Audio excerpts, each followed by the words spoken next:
당신의 행복은 어디에서 새어나가고 있을까요? 60대인 한영애 씨는 얼마 전부터 이상한 감정을 느끼기 시작했습니다. 평생을 성실하게 일하고 은퇴 후에는 여유롭고 행복한 삶을 꿈꿨는데 막상 자유로운 시간이 주어지니 우울감과 허탈함이 밀려왔죠. 가족과 함께할 때도 웃음이 나지 않았고 문득문득 떠오르는 과거의 후회가 마음을 짓누르곤 했습니다. 심지어 친구들과 만나도 대화가 무의미하게 느껴지고 집에 돌아오는 길엔 공허함만 가득했죠.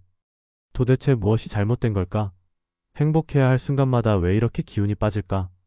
영애 씨는 이 모든 게 나이가 들어서 그런가 싶었지만 사실 그의 행복을 갉아먹고 있는 건 9가지 습관 때문이었습니다. 이 습관들은 우리가 일상에서 무심코 하고 있지만 행복을 조금씩 새어나가게 만드는 톡과 같은 행동들입니다. 한영애 씨의 이야기 속에서 당신의 모습이 보일지도 모릅니다. 그리고 이 글을 끝까지 읽는다면 당신의 행복을 지킬 방법도 찾을 수 있습니다.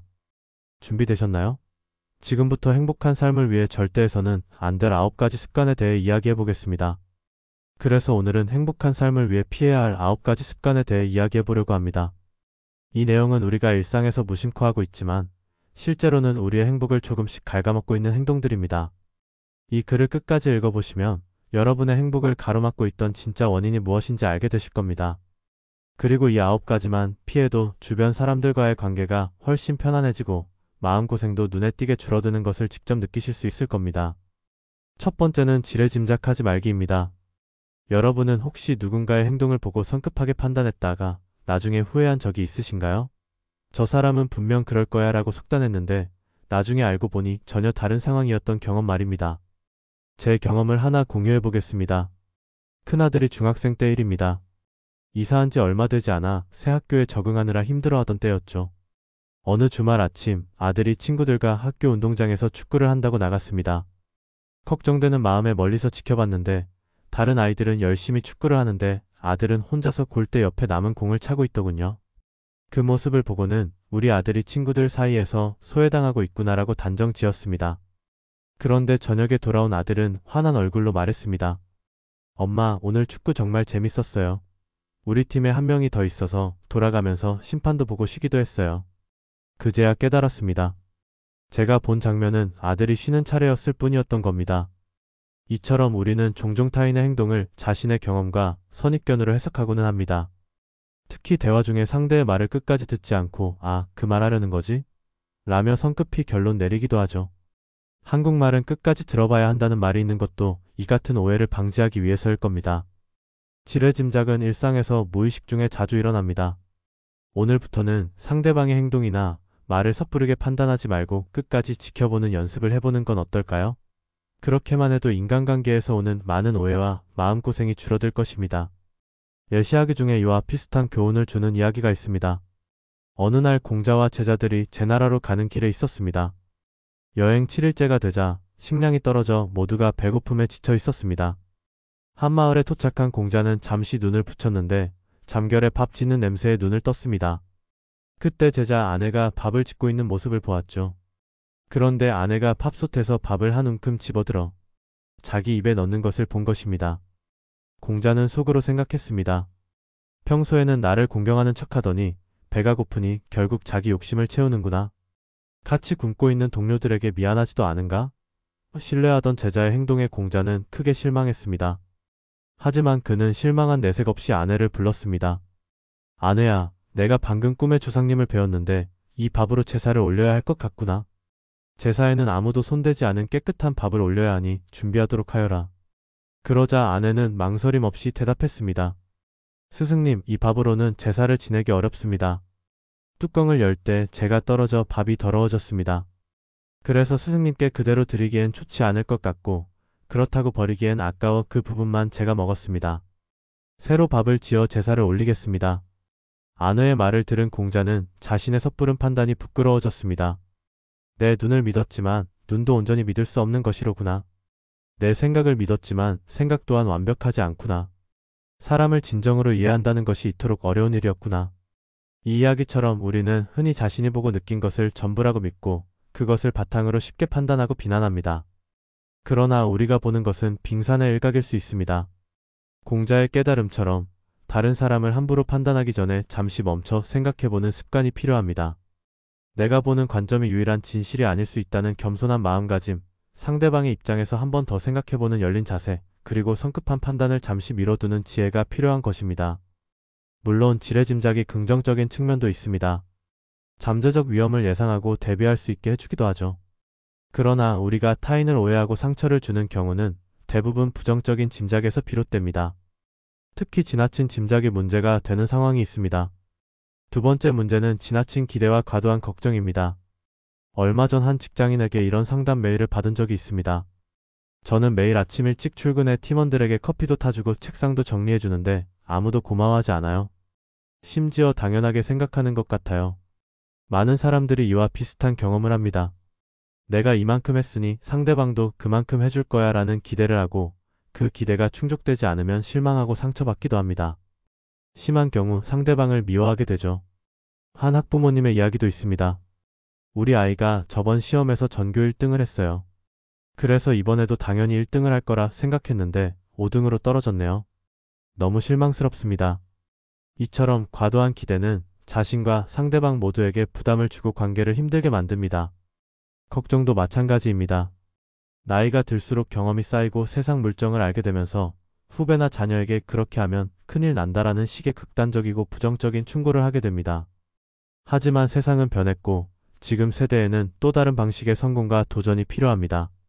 물론 안 좋은 결과를 미리 알려주어 예방할 수 있도록 하는 건 나쁘지 않습니다. 하지만 지나친 걱정은 상대방의 도전 의욕을 꺾고 우리 자신에게도 우울감과 불안감을 키웁니다. 그렇다면 어떻게 해야 할까요? 우리는 타인의 마음이나 미래의 불확실성을 통제할 수 없습니다. 통제할 수 없는 것에 집착하는 대신 자신이 할 수 있는 최선을 다하고 결과에 대해서는 초연해지는 것이 필요합니다.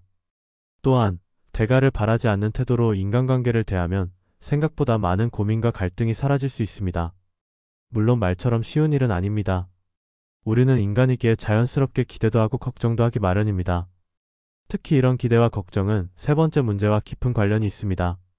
세 번째 문제는 타인과의 비교입니다.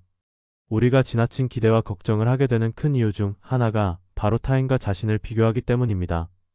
다음 이야기에서는 이 비교 심리가 어떻게 우리를 불행하게 만드는지, 그리고 이를 극복하기 위한 방법에 대해 이야기해 보겠습니다. 얼마 전 한 학생의 이야기가 기억납니다. 친구는 대기업에 취직했는데 저는 아직도 취업 준비 중이에요. SNS에서 친구들 근황을 볼 때마다 제가 너무 초라해 보여요. 우리는 살아가면서 자연스럽게 타인과 자신을 비교하게 됩니다. 저 사람은 벌써 집을 샀는데 다른 애들은 다 결혼했는데 옆집 아이는 공부를 저렇게 잘하는데, 특히 SNS가 발달한 요즘에는 이러한 비교가 더욱 심해졌습니다. 남들의 화려한 일상이 끊임없이 눈에 들어오고 그들과 자신을 비교하며 자책하게 되죠. 하지만 우리가 보는 것은 그들의 인생에서 빛나는 하이라이트일 뿐입니다. 모범생으로 보이는 옆집 아이에게도 말 못할 고민이 있을 수 있고 완벽해 보이는 부부에게도 갈등이 존재할 수 있습니다. 그러나 우리는 그 이면을 보지 못한 채 화려한 겉모습만 보고 자신을 초라하게 여기곤 합니다. 저 또한 과거에 비슷한 경험이 있었습니다. 안정된 가정을 꾸린 친구들이나 뛰어난 재능을 가진 사람들을 보며 부러워했고 그들의 삶이 저보다 더 나아 보였기에 스스로 열등감을 느꼈습니다. 남들과 비교할수록 제 삶은 초라해 보였고 자존감은 점점 낮아졌습니다. 그러던 중 아들러의 심리학을 접하면서 새로운 관점을 얻게 되었습니다. 아들러는 열등감이 꼭 나쁜 것만은 아니라고 말합니다. 오히려 열등감은 우리를 더 나은 사람으로 성장시키는 원동력이 될 수 있습니다. 다만 중요한 것은 이 열등감을 어떻게 다루느냐에 있습니다. 계속 남들과 비교하면서 열등감을 키워나가면 이는 곧 건강하지 못한 우월감으로 변질될 수 있습니다. 우월감이란 결국 남들보다 내가 더 나아야 한다는 또 다른 형태의 열등감입니다. 아들러는 모든 인간은 고유한 존재이며 타인과 비교할 필요가 없다고 강조합니다. 정말 중요한 것은 남들과 비교해서 얻는 우월감이나 열등감이 아닌 자신만의 길을 걸어갈 수 있는 용기입니다. 이 가르침은 저에게 큰 힘이 되었습니다. 우리는 각자 자신의 삶의 과제를 안고 살아가며 그 과제를 해결하는 방식도 저마다 다릅니다. 남의 삶을 기준으로 삼으면 내가 가야 할 길을 잃어버리기 쉽습니다. 그보다는 나만의 의미와 목표를 찾고 그것을 향해 한 걸음씩 나아가는 용기를 가져야 합니다. 아들러가 말한 대로 자신만의 길을 흔들림 없이 걸어가기 위해서는 우리가 반드시 무시해야 할 것들이 있습니다. 그중 첫 번째는 근거 없는 소문이나 험담입니다. 우리 주변에는 수많은 소문이 떠돌아다닙니다. 얘기 들었어요? 로 시작해서 라고 하더라로 끝나는 이야기들 말입니다. 이러한 소문이나 험담에 휘둘리다 보면 나의 가치관과 신념까지 흔들리게 됩니다. 자신만의 길을 가기 위해서는 남들의 말에 흔들리지 않고 내가 세운 목표와 가치관에 집중해야 합니다.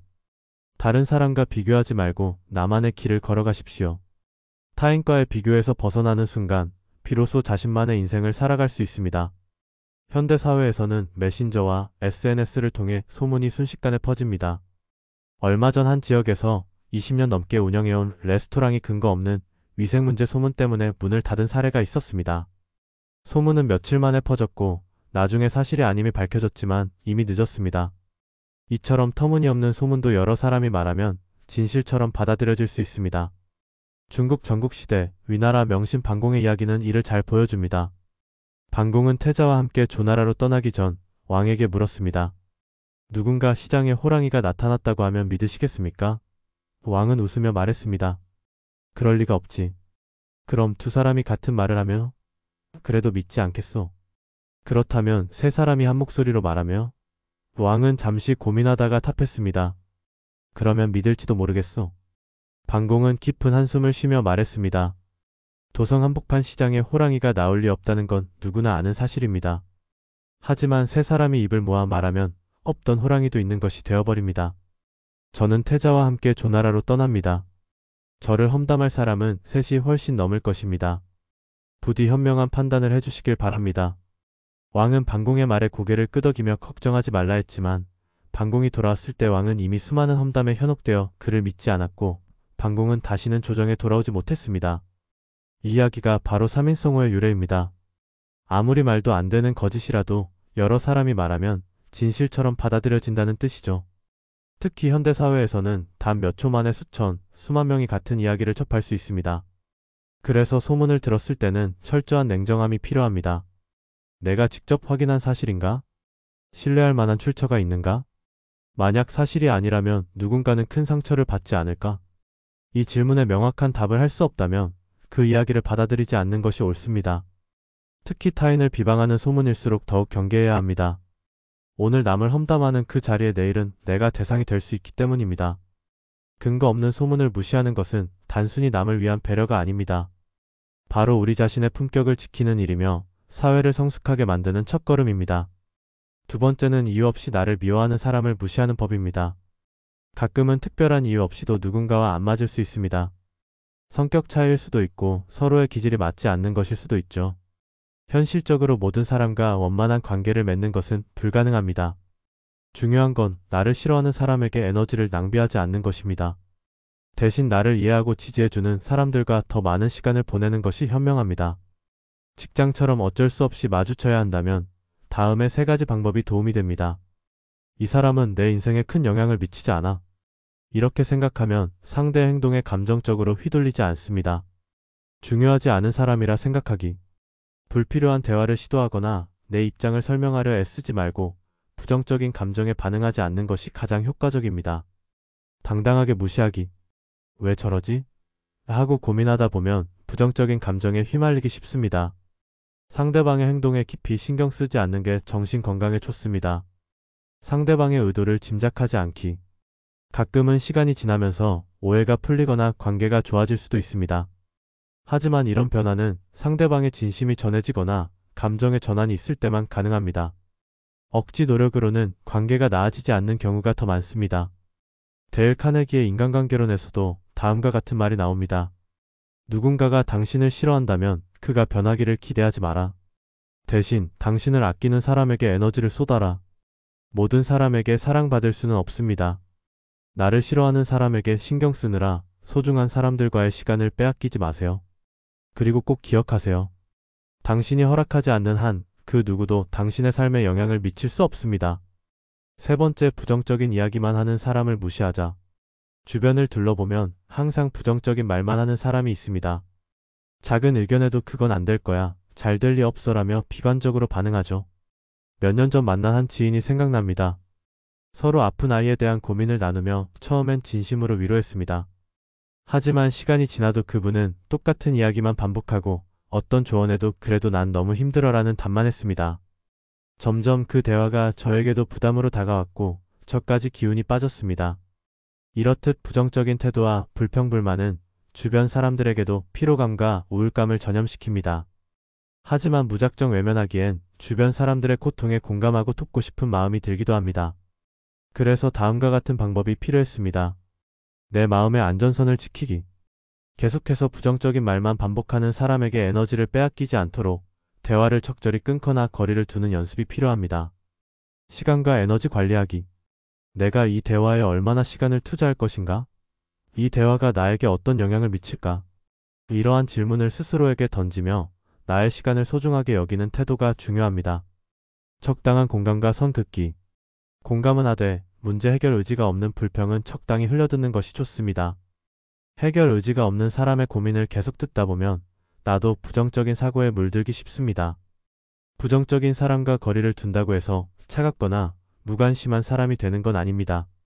오히려 내 자신을 보호하고 긍정적인 에너지를 유지하기 위한 현명한 선택입니다. 절대 미루면 안 되는 3가지. 1. 마음 표현을 미루지 말자. 누군가에게 감사하거나 미안한 마음, 사랑의 감정을 표현하는 걸 미루지 마세요. 우리는 나중에 하겠지 생각하지만 나중이란 건 포장되지 않습니다. 특히 가까운 사람일수록 더 쉽게 미루곤 합니다. 하지만 하지 못한 말과 표현하지 못한 감정은 관계를 서서히 망가뜨립니다. 얘 문을 잡아주거나 커피 한 잔 건넬 때도 가볍게 웃으며 감사의 말을 전하세요.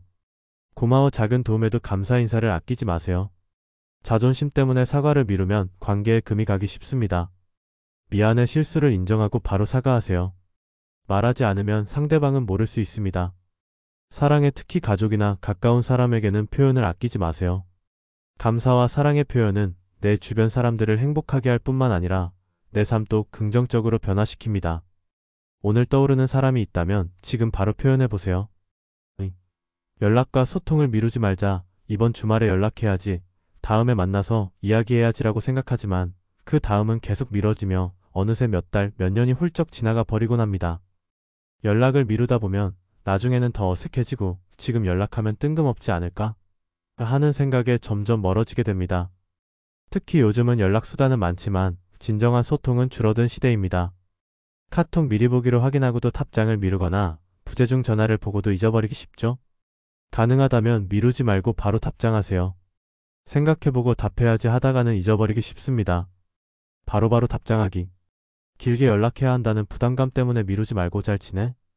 문득 생각나서 연락해봐 같은 짧은 메시지도 좋습니다. 짧더라도 안부 인사 보내기. 언제 한번 보자 해서 끝내지 말고 날짜와 장소까지 정해보세요. 그렇지 않으면 계속 미뤄지기 쉽습니다. 만남 약속 정하기. 연락을 미루다 보면 점점 멀어지는 건 나도 상대방도 마찬가지입니다. 지금 떠오르는 사람이 있다면 오늘이라도 짧게 안부 인사를 전해보세요. 얼마 전 읽은 기사에서 한 40대 직장인의 10년지기 친구와 사소한 오해로 연락이 끊긴 뒤 친구의 부고 소식을 들었다는 이야기가 마음에 남았습니다. 그는 친구와 오해가 생겼을 때 시간이 지나면 자연스럽게 풀리겠지라고 생각하며 연락을 미뤘습니다. 하지만 시간이 갈수록 연락하기가 어색해졌고 결국 그 기회는 영원히 사라지고 말았습니다. 내가 먼저 연락했다면 어땠을까? 그는 평생 지울 수 없는 후회를 안게 되었습니다. 우리도 종종 비슷한 경험을 합니다. 다음에 만나면 이야기해야지 하면서 미루다가 연락이 끊긴 관계가 하나쯤은 있을 겁니다. 그러나 나중에라는 시간은 결코 보장되지 않습니다. 혹시 지금 떠오르는 사람이 있다면 미루지 말고 연락하세요. 그 한 통의 전화가 당신과 상대방의 인생을 바꿀 중요한 순간이 될 수 있습니다. 하고 싶은 일을 미루지 말자. 많은 사람이 해야 할 일을 미루지 말라고 하지만 사실 하고 싶은 일을 미루지 않는 것이 더 중요합니다. 해야 할 일에만 매달리다 보면 진짜 소중한 순간을 놓치기 쉽기 때문입니다. 제가 아는 한 구독자는 작년부터 반려견 두부와 함께 바다 여행을 꿈꿨다고 합니다. 동해에 가려면 왕복 5시간 이상 걸리니 1박 2일로 다녀와야 제대로 즐길 수 있을 거야. 그녀는 완벽한 여행 계획을 세우기 위해 애견 동반 숙소도 알아보고 남편과 휴가 일정도 조율해야 한다고 생각했습니다. 하지만 완벽함을 추구하다 보니 여행은 계속 미뤄졌고 어느새 한 해가 훌쩍 지나버렸습니다. 그러다 문득 그녀는 굳이 멀리 갈 필요 있나? 라는 생각이 들었습니다. 집에서 1시간 거리인 인천 서해가 떠올랐죠.